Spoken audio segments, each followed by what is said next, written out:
வணக்கம்.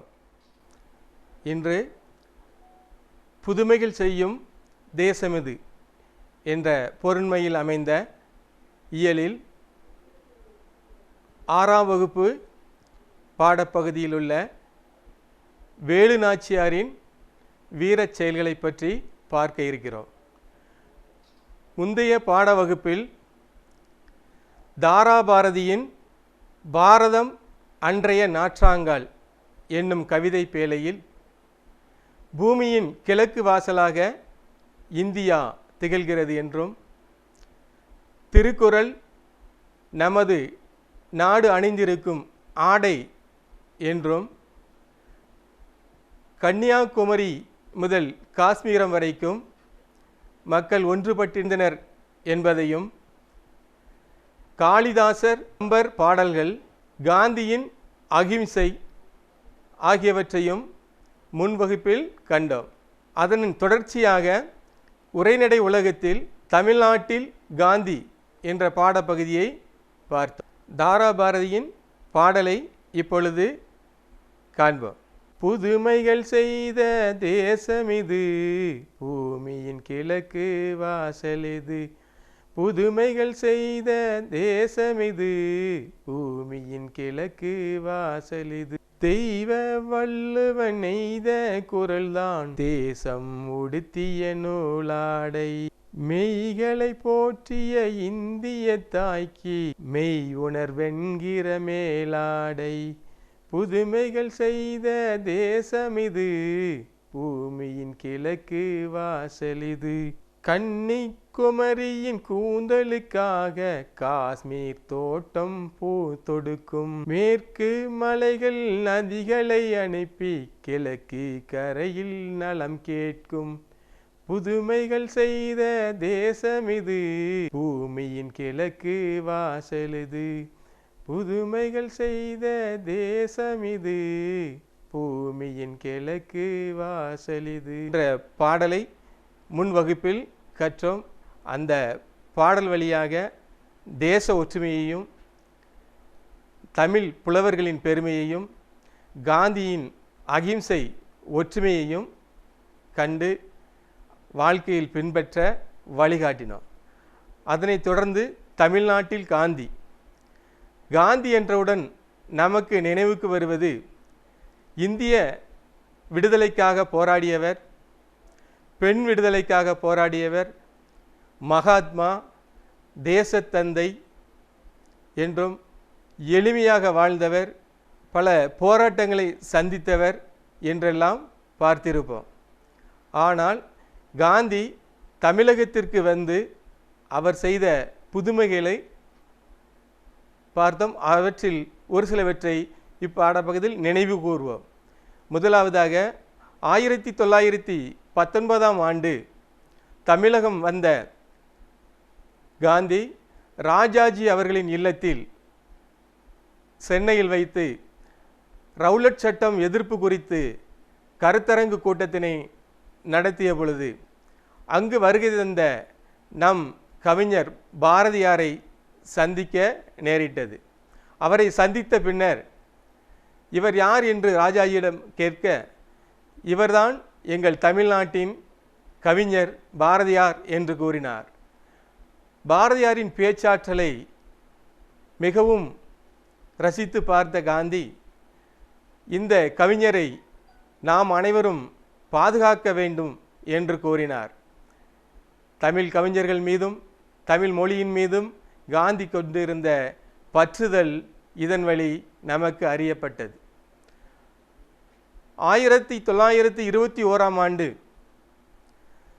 தமிழகம் வந்திருந்த காந்தியடிகள் அவர்கள் மதுரையில் வைத்து தமிழக மக்கள் எளிமையாக மேலாடையின்றி வாழ்ந்த சூழ்நிலையை கண்டார். அது முதல் தான் ஆடம்பரமாக அணிந்திருந்த ஆடைகளை தவிர்த்து மேல் சட்டையின்றி துண்டும் வேட்டியுமாக எளிமையாக வாழ்ந்து வந்தார். எளிமை என்ற அறத்தை இந்த உலகிற்கு அறிமுகம் செய்து புதுமையை செய்தார். அதனைத் தொடர்ந்து 1937ஆம் ஆண்டு சென்னை வந்த காந்தியடிகள் சென்னையில் இலக்கிய மாநாட்டில் கலந்து கொண்டார். அப்பொழுது இலக்கிய மாநாட்டில் உரையாற்றிய வ.உ. சாமிநாதரின் உரையை கேட்டு மெய்மறந்த காந்தியடிகள் இந்த பெரியவரின் அடிநிழலில் அமர்ந்து தமிழ் கற்க வேண்டும் என்று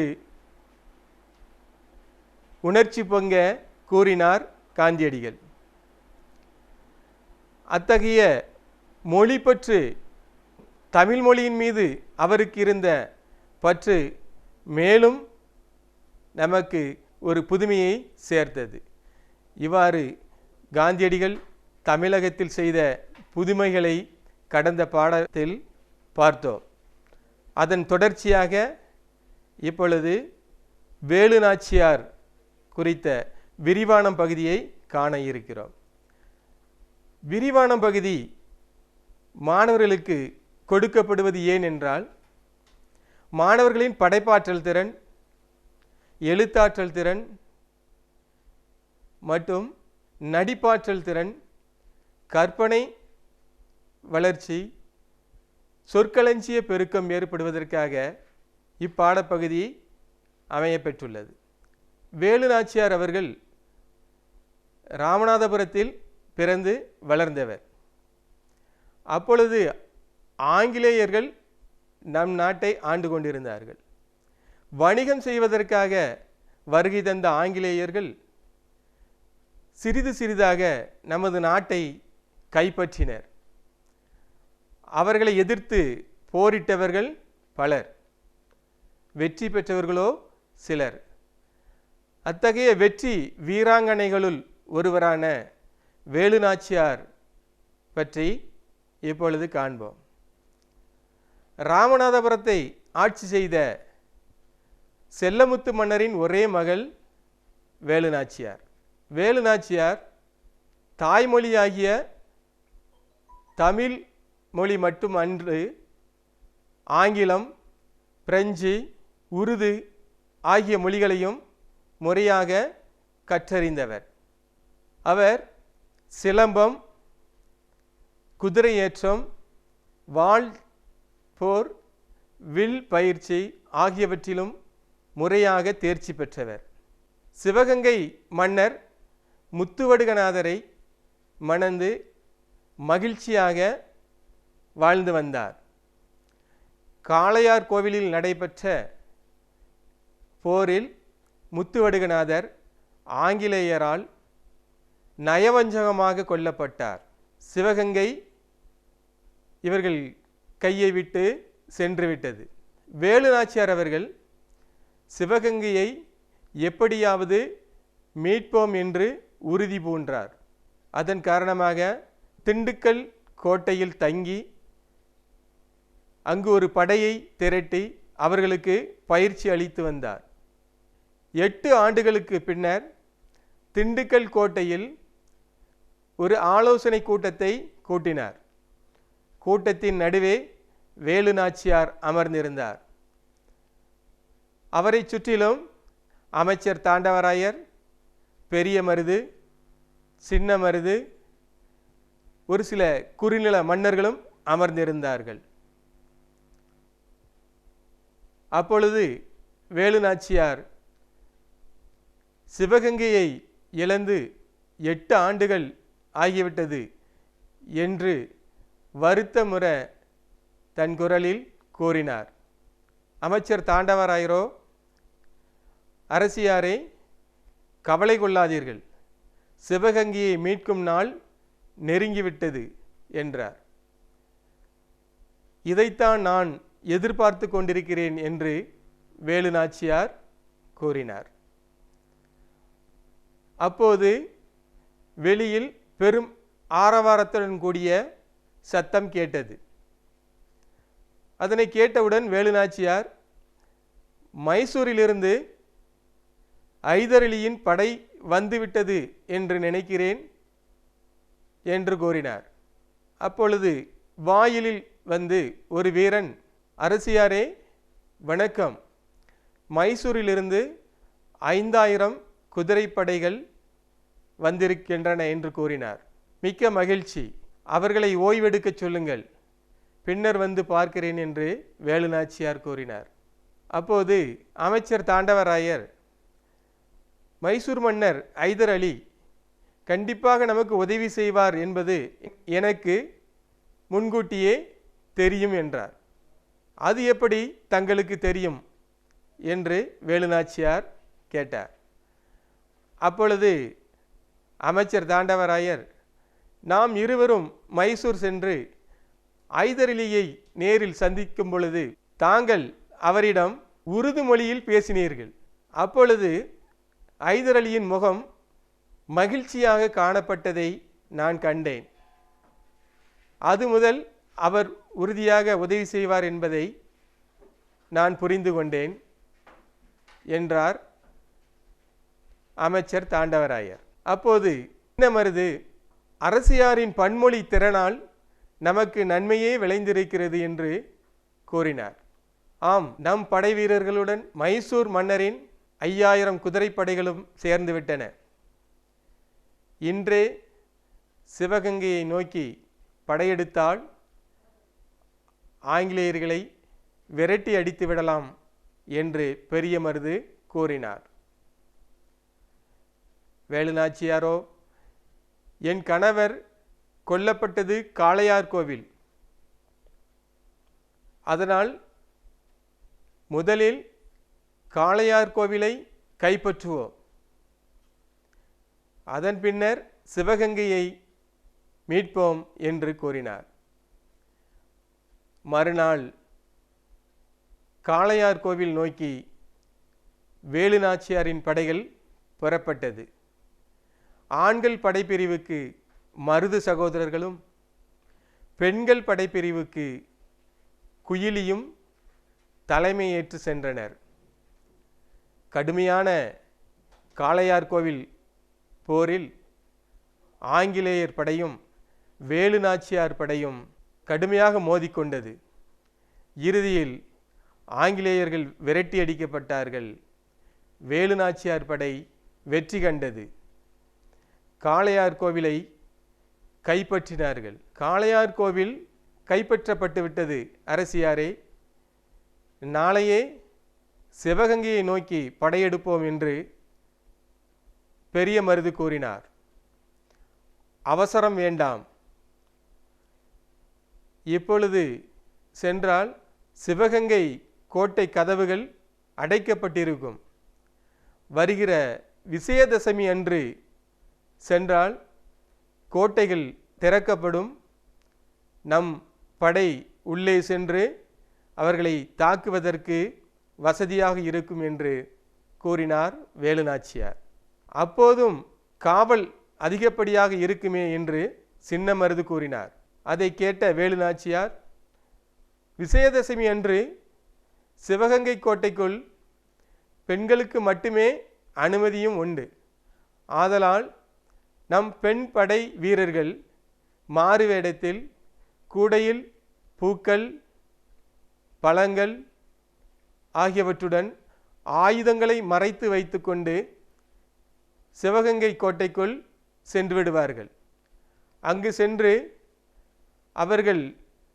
அவர்கள் போரிட தொடங்கியவுடன் ஆண்கள் படையும் தொடர்ந்து உள்ளே சென்று போரில் கலந்து கொள்வார்கள். நல்லது அரசியாரே, தாங்கள் கூறுவது போலவே செயல்படுவோம் என்று அமைச்சர் தாண்டவராயர் கூறினார்.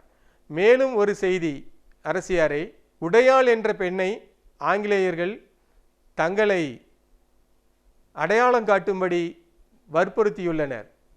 அவர் மறுக்கவே அவரை கொன்றுவிட்டார்கள். ஆதலால் அவருக்கு ஏதாவது நாம் சிறப்பு செய்ய வேண்டும் என்று கூறினார். அப்படியா, உடையாளுக்கு ஒரு நடுகள் நட ஏற்பாடு செய்யுங்கள் என்று வேலுநாச்சியார் கூறினார். அப்படியே செய்து விடுகிறோம் என்று அமைச்சர் தாண்டவராயர் கூறினார். மறுநாள் படை சிவகங்கையை நோக்கி புறப்பட்டது. விஜயதசமிக்கு ஒரு நாள் முன்பே புறப்பட்ட வேலுநாச்சியார் படை வழியில் உடையாள் நடுகள் அருகே சென்றவுடன் குதிரையை விட்டு இறங்கிய வேலுநாச்சியார் தன் கையில் உள்ள தாலியை உடையாளின் நடுகளிற்கு காணிக்கையாக செலுத்திவிட்டு புறப்பட்டார். அங்கு இருந்த படை வீரர்கள் உடையாளின் புகழ் ஓங்குக என்று கூறினார்கள். அப்பொழுது குயிலி, அரசியாரே, பெண்கள் உள்ளே நுழையும் பொழுது உள்ளே நுழைந்தவுடன் அரண்மனை உள்ளே இருக்கக்கூடிய ஆயுத கிடங்கிற்கு நான் தீ வைத்து விடுகிறேன். தீ எரிவது கண்டவுடன் உடனடியாக ஆண்கள் படை வீரர்களும் உள்ளே நுழைந்தால் ஆங்கிலேயர்களை எளிதாக வென்றுவிடலாம் என்று கூறினார்.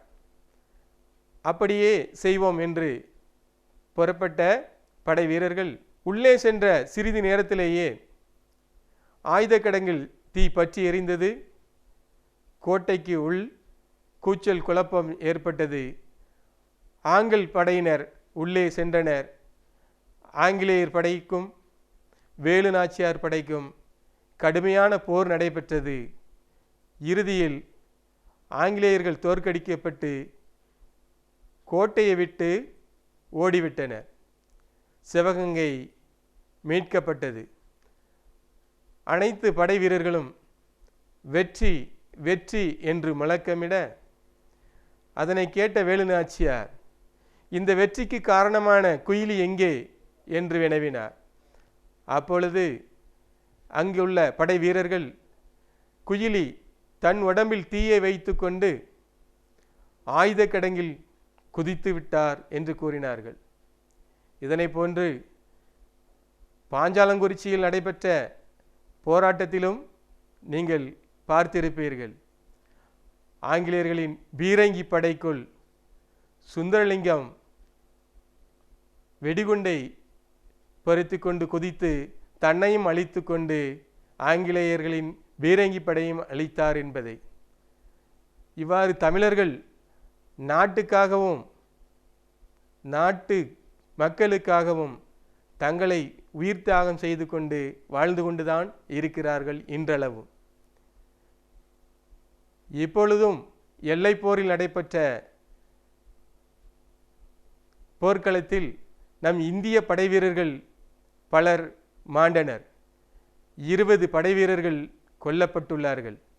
அவற்றில் தமிழகத்தைச் சேர்ந்த பழனி என்பவரும் ஒருவராவார். அவரும் ராமநாதபுரம் பகுதியை சார்ந்தவர்தான். இப்படி வீரமிக்க தமிழ் மக்களாகிய நாம் வீரத்தை விட்டுவிடாமல் இப்பொழுது விளையாட்டிலும் வீரத்தை காட்டுவோம். வேலுநாச்சியார் குயிலியின் தியாகத்தை போற்றி கூறினார். சிவகங்கை மீட்கப்பட்டது. வேலுநாச்சியாரின் வீரம், மருது சகோதரர்களின் உதவி, ஐதர் அலியின் படைபலம், குயிலியின் தியாகம், இவற்றால் சிவகங்கை மீட்கப்பட்டது. இப்படி நாட்டுக்காகவும் நாட்டு மக்களுக்காகவும் உயிர் தியாகம் செய்த வீரர்கள் நிறைந்த நம் பூமியில் நாமும் நாட்டுக்காக பாடுபடுவோம் என்று கூறி, வேலுநாச்சியார் காலத்தில் எந்த ஒரு அறிவியல் வளர்ச்சியும் எந்த ஒரு கல்வி வளர்ச்சியும் இல்லாத காலகட்டத்தில் அவர் கற்ற மொழிகளோ 4, அவர் பெற்ற தற்காப்பு கலைகளோ 4. ஆனால் இன்றோ ஏராளமான கல்வி வளர்ச்சியும் அறிவியல் வளர்ச்சியும் கண்ட நாம் பள்ளி படிப்பை மட்டுமே கடுமையாக ஒரு சுமையாக நினைத்து கொண்டிருக்கிறோம். இந்த படிப்பு மட்டும் போதாது, மேலும் பல தற்காப்பு கலைகளை கற்றுக்கொள்ள வேண்டும், பல மொழிகளையும் பன்மொழி அறிவையும் வளர்த்து கொள்ள வேண்டும் என்று இந்த அரிய நேரத்தில் கேட்டுக்கொள்கிறேன். இன்று பல பெண்கள் மேற்படிப்பை தொடரவே தயங்குகிறார்கள். வேலைக்கு செல்லவும் மறுக்கிறார்கள். வீரமிக்க விளையாட்டில் கலந்து கொள்ள வெறுக்கிறார்கள். இதையெல்லாம் போக்கி நாமும் ஆண்களுக்கு நிகராக வளர்ச்சி பெற வேண்டும். வெறும் தொலைக்காட்சியிலும் கைபேசியிலுமே காலத்தை வீணடித்து கொண்டிருக்கும் இந்த இளைய சமுதாயம் நாட்டுக்காக உழைக்க வேண்டுமென்றால் எத்தனையோ வழிகள் உள்ளது. சமூக ஆர்வலர்களாக பணியாற்றலாம், இராணுவத்தில் சேர்ந்து பணியாற்றலாம், விளையாட்டில் பயிற்சிகளை எடுத்து நாட்டுக்கு பெருமை சேர்க்கலாம். எத்தனையோ வழிகள் இருந்தும் நாம் விலகி செல்வது ஏனோ? வேலு நாச்சியாரை ஒரு முன்மாதிரியாக எடுத்துக்கொண்டு தந்தையை இழந்து கணவனை இழந்து தனி ஒரு பெண்மணியாக நின்று தன் கணவர் இழந்த நாட்டையை கைப்பற்றும் அளவுக்கு வீரம் நிறைந்த அந்த வீராங்கனையை வழிகாட்டியாக எடுத்துக்கொண்டு நாம் நம் நாட்டிற்காக இல்லாவிட்டாலும் நம் வீட்டிற்காகவாவது ஒரு திறமையான ஒரு வாழ்க்கையை அடைய வேண்டும், வெற்றியை அடைய வேண்டும். அந்த வெற்றியின் மூலமாக வாழ்க்கையில் பொருளாதாரத்திலோ அல்லது பெயரிலோ உச்சத்தை தொட வேண்டும். அதுவே நம் பெற்றோருக்கு செய்யக்கூடிய பெரிய கடனாக அமையும். வீண் வாழ்க்கை, வீண் பொழுதுபோக்கு, இதில் எந்த பயனும் இருக்காது. ஒரு பெண் காவல்துறையில் மட்டுமில்லாமல் இராணுவத்திலும் இன்று பணியாற்றலாம். அந்த அளவிற்கு இன்று அரசும் சமூகமும் நமக்கு வழிவிட்டு நிற்கிறது. வெறும் படிப்பை மட்டும் படித்து கொண்டு வீட்டில் வீட்டு வேலை செய்து கொண்டு அடங்கி கிடக்காமல் ஆட்சியை ஆள நினைக்க ஒவ்வொரு பெண்களும் துடிக்க வேண்டும். இளைஞர் சமுதாயமும் வீணை பொழுதை கழிக்காமல் பெற்றோருக்கு பெருமை சேர்க்க, நாட்டுக்கு நல்லது செய்ய, நல்ல ஒரு குழந்தையாக வளர வேண்டும் என்று இப்பாடப்பகுதி நமக்கு உணர்த்துகிறது. அன்பு குழந்தைகளே, வெறும் வாழ்க்கை வெற்று காகிதமாகிவிடும். நம் வாழ்க்கையை திரும்பி பார்க்கும் பொழுது ஒரு சுவடுகள் அமையப்பட்டிருக்க வேண்டும். உடையாளுக்கு நடுகள் நட்டது போல் நடுகள் எதற்காக நடப்படுகிறது என்று இந்த நேரத்தில் உங்களுக்கு சொல்ல விரும்புகிறேன். போரில் விழுப்புண் பற்று வீர மரணமடைந்த வீரர்களுக்கு நடப்படுவதுதான் நடுகள். அவர் உடையாள் எத்தனையோ ஆண்டுகள் ஆனாலும் இன்று வரை அவருடைய நடுகள் இப்பூமியில் நிலைத்திருப்பது அவருடைய தியாகத்தினால்.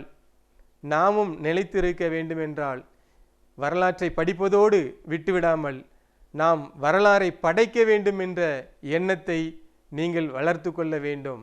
அப்படி இருந்தால்தான் நாமும் நம் நாடும் நம் மொழியும் பாதுகாக்கப்படும், முன்னேற்றத்தை காண முடியும்.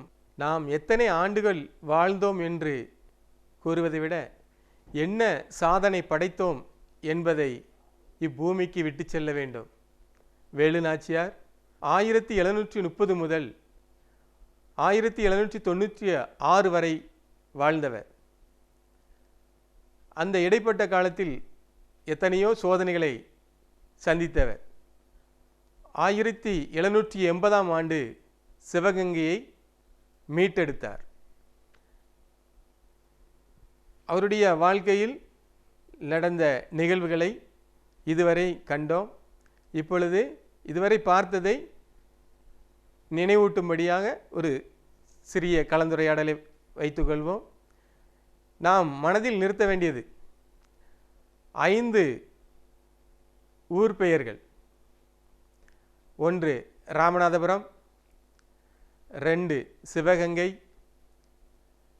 3 திண்டுக்கல், 4 காளையார்கோவில், 5 மைசூர். இந்த வேலுநாச்சியார் பாடப்பகுதியில் இடம்பெற்ற முக்கிய ஊர் பெயர்கள் 5ம் நினைவில் நிறுத்தி கொண்டால் இந்த துணைப்பாட கதை நமக்கு மறக்காமல் இருக்கும். இதனைத் தொடர்ந்து இந்த பாடப்பகுதியில் உள்ள கதாபாத்திரங்கள் யார் யாரெல்லாம் அப்படிங்கிறத நினைவுகிறோம். உங்களுக்கு தெரியும் இதுவரைக்கும் கேட்டதை. இப்போ நான் சொல்ல சொல்ல நீங்களும் சேர்ந்தே சொன்னால் இன்னும் மறக்காது. முதலாவதாக செல்லமுத்து மன்னர், 2 வேலுநாச்சியார், 3 முத்துவடுகநாதர், 4 அமைச்சர் தாண்டவராயர், அடுத்து பெரிய மருது,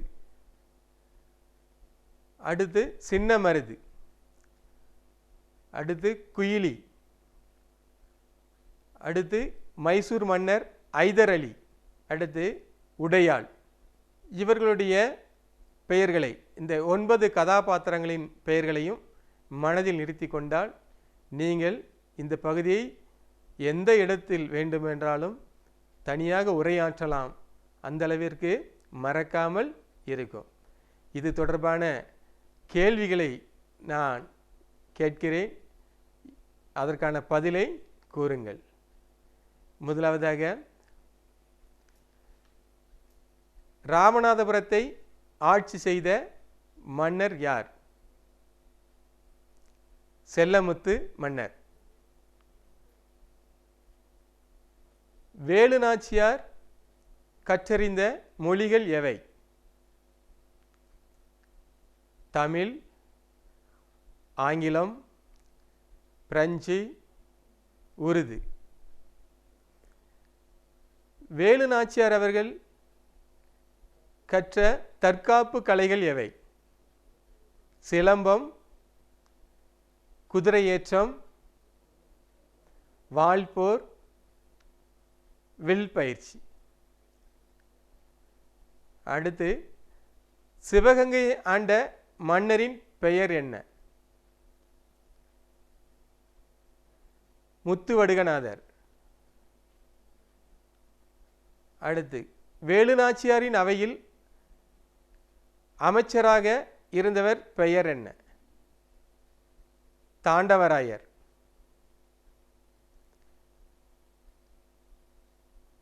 வேலுநாச்சியாரின் படையில் படைத்தளபதிகளாக இருந்தவர்கள் யாவர்? பெரிய மருது, சின்ன மருது. பெண்கள் படைப்பிரிவிற்கு தலைமையேற்றவர் யார்? குயிலி. மைசூர் மன்னரின் பெயர் என்ன? ஐதர் அலி. யாருக்காக நடுகள் நட்டினார்கள்? உடையாள். மேற்கண்ட வினாக்களை அறிவதன் மூலமாக இப்பாடப்பகுதி முழுவதுமே தங்களுக்கு நினைவு வந்திருக்கும் என்று நினைக்கிறேன். பாடப்பகுதியை நினைவில் கொண்டு இந்த வினாக்களுக்கெல்லாம் நீங்கள் பதில் கூறியிருந்தீர்கள் என்றால் கற்றல் திறன் வாய்ந்த மாணவர்களாக கருதப்படுவீர்கள். நல்ல கல்வியை கற்று வாழ்க்கையில் வளம் பெற வாழ்த்தி விடைபெறுகிறேன். நன்றி.